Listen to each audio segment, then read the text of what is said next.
বর্তমানে যে আন্দোলন আপাতত শেষ হলো, ওনারা বলেছেন এটা হচ্ছে সেমিকলন, জ্যোতিচিহ্ন নয়, আবার ওরা এই আন্দোলনে ফিরে আসবেন। তার প্রেক্ষিতে আমি কয়েকটা কথা বলতে চাই। আমি দেশবাজার গণমঞ্চের অন্যান্য সদস্যদের মতোই এই আন্দোলন এবং যাকে তিলোত্তমা বলা হচ্ছে মেয়েটি, তার নাম এখন সবাই জেনে গেছে, কিন্তু সেটা উচ্চারণ করা উচিত নয়, আইন বাধা আছে। তার যে লাঞ্ছনা, তার যে ধর্ষণ, আমার ছেলের চেয়ে মাত্র 1 বছরের বড়, উজ্জ্বল ভবিষ্যৎ ছিল, সেটার ব্যাপারে আমার মনে ঘৃণা এবং তীব্র ক্রোধ আপনাদের সকলের মতোই রয়েছে। কিন্তু প্রথম থেকেই ডাক্তাররা যখন সিজোয়ার বা ধর্মঘটে নামলেন, আমি আশা করেছিলাম 3-4 দিনের মধ্যেই ধর্মঘট শেষ হয়ে যাবে, কারণ প্রথম থেকেই সরকার প্রতিশ্রুতি দিয়েছিলেন যে তারা বিচার করবেন। 5 দিনের মাথায় সিবিআই, যাকে সবাই সর্বমান্য সিবিআই, সবাই যাকে মনে করে যমরাজের মতোই ধর্মপুত্র, ধর্মের বাতাবরণ সৃষ্টি করেছে, সেই সিবিআইয়ের হাতে মামলা দিয়ে দেওয়া হয়।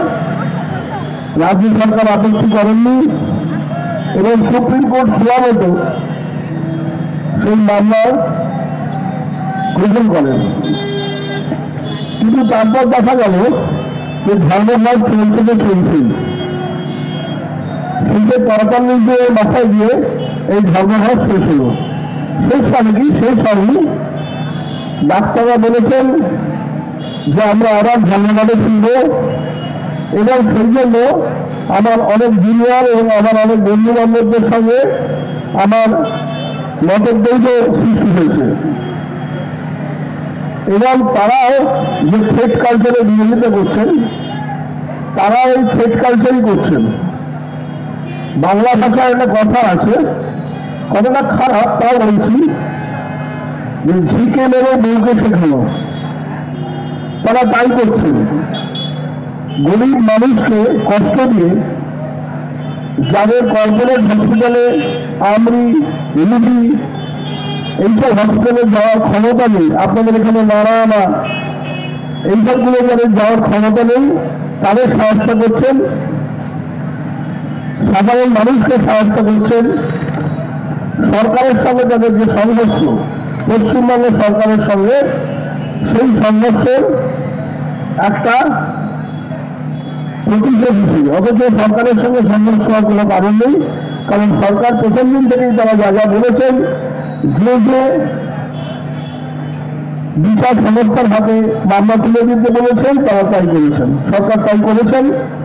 তৎসত্ত্বেও এই সাধারণ মানুষদের হত্যা করে, সাধারণ মানুষদের কষ্ট দিয়ে, বেদনা দিয়ে, সাধারণ মানুষরা যাতে কর্পোরেট হসপিটালে যেতে বাধ্য হন তার ব্যবস্থা করে তারা কিন্তু কাজটা ঠিক করেনি। আমার এক বাড়িতে, আমার বাড়িতে যে ড্রাইভার যিনি গাড়ি চালান, তার ছেলে একটা ইউরিনারি স্টোন ছিল, পেছনের দ্বারা একটা স্টোন ছিল। প্রত্যেকদিন রাতে তীব্র ব্যথা হয় এবং প্রত্যেকদিন রাত্রে আমাকে একটা করে ইঞ্জেকশন দিতে হয়, ড্রেটিন বলে ইঞ্জেকশন। 12 ঘন্টা 14 ঘন্টার মধ্যে ঠিক থাকে। তাদের আমি পাঠালাম আমার এক বন্ধুর কাছে রুবি হসপিটালে। তারা এস্টিমেট দিল 1,30,000 টাকা। ড্রাইভার মাইনে পান আমার কাছ থেকে 24,000 টাকা। আমি বললাম, দাদা আমি কিছু সাহায্য করতে পারি, 20-25,000 টাকা সাহায্য করতে পারি, কিন্তু আমার পক্ষে তো 1,30,000 টাকা দেওয়া সম্ভব নয়। সেখানে স্বাস্থ্যসাথীর কার্ড দেখানো হলো, বললো আমার কার্ড এখন কিছু চলছে না। ও আমাদের উপর সরকার চাপ দেয়, আমাদের ভয় দেখায়, হুমকি দেয় যে স্বাস্থ্যসাথী না নিলে আমরা আমাদের লাইসেন্স ক্যান্সেল করে দেবো, আমরা ওই কার্ড দেবো না, আপনি যদি পয়সা ফেলে করতে পারেন ঠিক নেবে না, হয় ক্রেডিট কার্ড আর নয় ক্যাশ। ছেলেটিকে আজকে হসপিটাল খোলার পর এনআরএস হসপিটালে আমার বন্ধু আছে তার কাছে পাঠিয়েছি এবং সৌভাগ্যবশত সে ভর্তি হয়ে গেছে। হয়তো কাল পরশুটা পাথরটা বার করা হবে। সেম কেস আমাদের বাড়িতে গত 25 বছর ধরে একজন রাজমিস্ত্রি কাজ করেন। তার বাড়ি হচ্ছে অশোকনগরে, দত্তপুকুর সরি। তার গলব্লাডারে স্টোন আছে। সেই গলব্লাডার স্টোন নিয়ে তার এনআরএসে ভর্তি হওয়ার কথা ছিল 10 তারিখে, যার আগের দিন এই ভয়ঙ্কর ঘটনা ঘটল। সে ভর্তি হতে পারল না, ওষুধপত্র দিয়ে কোনো রকমে রেখে দেওয়া হলো। সেটা স্থানীয় একটা হসপিটালে নার্সিংহোমে তারা এস্টিমেট দিল যে স্বাস্থ্যসাথীর কার্ডের সঙ্গে অ্যাডজাস্ট করে আরো 30,000 টাকা দিলে তারা অপারেশনটা করে দেবে। সেই 30,000 টাকার কিছু আমি দিলাম, বাকিটা তার আত্মীয়-স্বজন দিল। সে অপারেশন করে এখন একটু সুস্থ হয়েছে।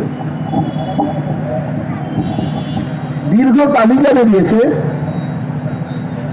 এই সময়, এই 45 দিন সময় 6,500 অপারেশন বাতিল হয়েছে।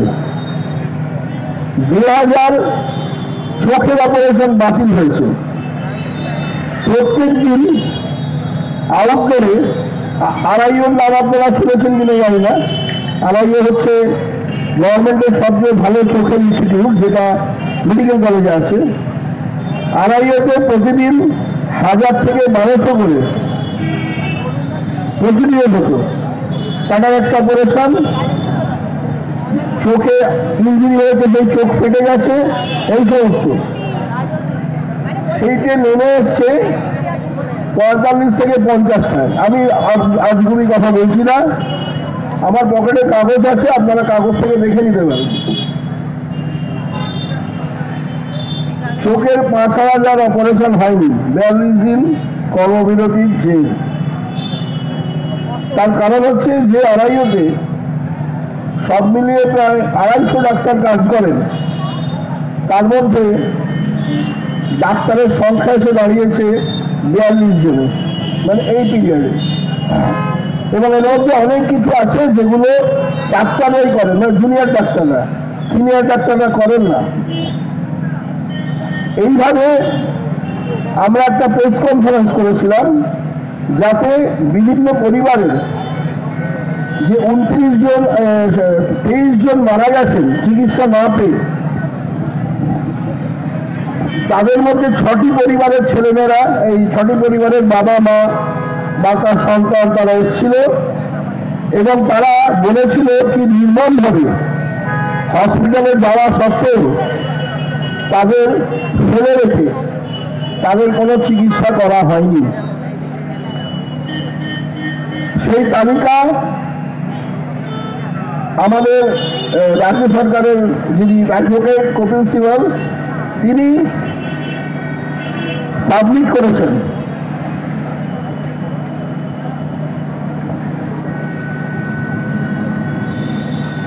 মুর্শিদাবাদের পিয়ারুল শেখ, মালদার সদ্যজাত কন্যা দিগঙ্কার সঙ্গীতা আচার্য,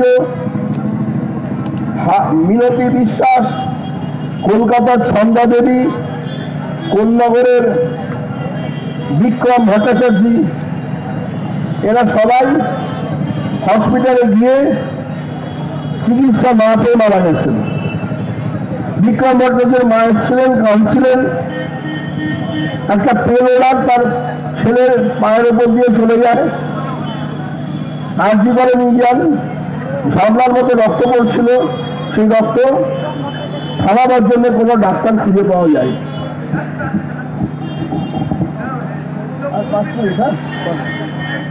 এই জুনিয়র ডাক্তাররা কার পাপে কাকে শাস্তি দিচ্ছেন?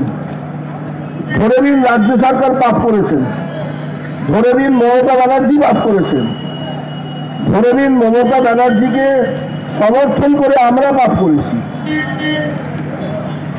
পাপের শাস্তি কারা পাচ্ছেন? এখন আপনার যদি 5 লাখ টাকার হেলথ ইন্স্যুরেন্স না থাকে, আপনাকে কোনো কর্পোরেট হাসপাতাল ছুঁয়ে দেখবে না, এমনকি চেকও নেয় না। আর একটা অভিজ্ঞতা বলছি, আর 2 মিনিট। হ্যাঁ, একবার পিয়ারলেস হসপিটালে গেছি, রামপুরেই বলছি, আমার কোনো সমস্যা নেই। একজন ভদ্রমহিলা, একটু মন দিয়ে শুনলেন, কাকুতিরি নদী করছেন, একটা অপারেশনের জন্য ভর্তি হবেন, তার স্বামী 50,000 টাকা শর্ট পড়েছে। বলছে যে আমি এনে কোনো রকম ভাবে এনে দেবো, আপনারা ভর্তিটা করে দিন। কিছুতেই হবে না। তখন ওই অ্যাকাউন্টেন্ট যে সে একটা ইঙ্গিত করলো, বলছে ওই কোণে গিয়ে দেখুন। কোণে গিয়ে কি দেখলো? আপনারা মুথুট ফাইন্যান্সের নাম শুনেছেন? সোনা জমা রেখে টাকা নিতে হয়। সেখানে মহিলাকে পাঠালো, মহিলা হাত থেকে সোনার বালা, গলা থেকে লকেট, আংটি খুলে দিলেন। ওরা 50,000 টাকা দিল ক্যাম্পাসের মধ্যেই। সেই 50,000 টাকা জমা দিয়ে উনি তার হাজব্যান্ডকে ভর্তি করলেন। এটা হচ্ছে বাস্তব। আমার গত 40 বছরের ডাক্তারি অভিজ্ঞতায় যে কথাগুলো বলছি, এই কথাগুলোর প্রত্যেকটির প্রমাণ আছে। যারা সুইগি স্যান্ডউইচ খান, যারা রিয়ালের ফ্রুট জুস খান, যারা গামছার বদলে ন্যাপকিন ব্যবহার করেন, যারা বায়োটয়লেটে পায়খানা করেন, তারা এটা বুঝবেন না। এই যে আন্দোলন, সেটা দেখিয়ে দিল যে পশ্চিমবঙ্গ দুটো ভাগে ভাগ হয়ে গেছে, একটা উপরের স্তর, একটা তলার স্তর, হরাইজন্টালি ভাগ হয়ে গেছে। এবং এই তলা স্তরের লোকেরা উপরের স্তরের লোকেদের ঘৃণার পাত্র। তাদের উপরের স্তরের লোকেরা ঘৃণা করেন, তারা মারা গেলে তাদের কিছু যায় আসে না। আর এই তলা স্তরের লোকেদের জন্য এই তৃণমূল সরকার কি কি করেছে? স্বাস্থ্যসাথীর কার্ড, আমার মনে হয় আমার মায়েরা যারা প্রত্যেকে স্বাস্থ্যসাথীর কার্ড পেয়েছেন, এবং কখনো না কখনো সুফল আপনারা পাবেন। আপনারা যদি স্বাস্থ্যসাথীর এখন নিয়োগ হয়েছে, আপনারা যদি ফোন করে জানান যে আমার স্বাস্থ্যসাথীর কার্ড দিচ্ছে না, ইমিডিয়েটলি ব্যবস্থা হয়। দরকার আমাদের সঙ্গে যোগাযোগ করবেন। সেটা রাগ ওদের, কারণ তাদের যেখানে 1,20,000 টাকায় গঙ্গাটার অপারেশন করতো, সেখানে 40,000 টাকায় করতে হচ্ছে। তাতেও লাভ হচ্ছে, লাভ হচ্ছে না তা নয়, সেটা লাভ। একটা পেসমেকার বসাতে বাইরে 1.5 লক্ষ টাকা খরচ হয়। সেই পেসমেকার সরকারি হসপিটালে কেনা হচ্ছে এবং বসানো হচ্ছে 35,000 টাকায়। এবং গত বছরে এনআরএস হসপিটালে এরকম পেসমেকার বসানো হচ্ছে 7,500। স্টেন্ট, অর্থাৎ বাইপাস সার্জারি বা স্টেন্ট বিনা পয়সায় হচ্ছে। এগুলো বাইরে থেকে করাতে গেলে 1.5 লাখ 2 লাখ খরচ হয়। স্বাভাবিকভাবে লাভ তো হবেই, লাভ তো হবেই।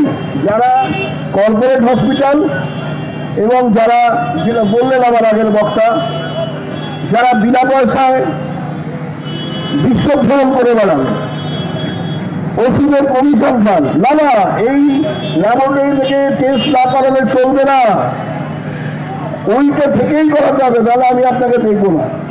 কেন কেন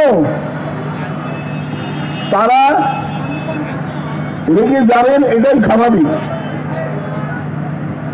গভর্নমেন্ট 32টা সুপার স্পেশালিটি হসপিটাল তৈরি করেছেন। আগে শিলিগুড়ি, জলপাইগুড়ি থেকে হার্ট অ্যাটাক হলে কলকাতায় আসতে হতো, এখন হচ্ছে না। বিভিন্ন ডিস্ট্রিক্টে 26টা এইচডিইউ, আইসিইউ, ডায়ালিসিস ইউনিট তৈরি করেছেন। এগুলোর মূল্য তো দিতেই হবে মমতা ব্যানার্জিকে। কেন করতে গেলে গরিবদের জন্য এসব মাথা খাওয়ার দরকারটা কি ছিল? আপনি মুখ্যমন্ত্রী হয়েছেন, আপনি জ্যোতিবাবু, বুদ্ধদেববাবু হতে পারলেন না? যা বাইপাসের সব জমিগুলোকে 1 টাকা 1.5 টাকা লিজে বছরে, গভর্নমেন্টের জমিগুলোকে দিয়ে দিল। কেপিসি মেডিকেল কলেজ 1 টাকা করে হচ্ছে অ্যানুয়াল লিজ।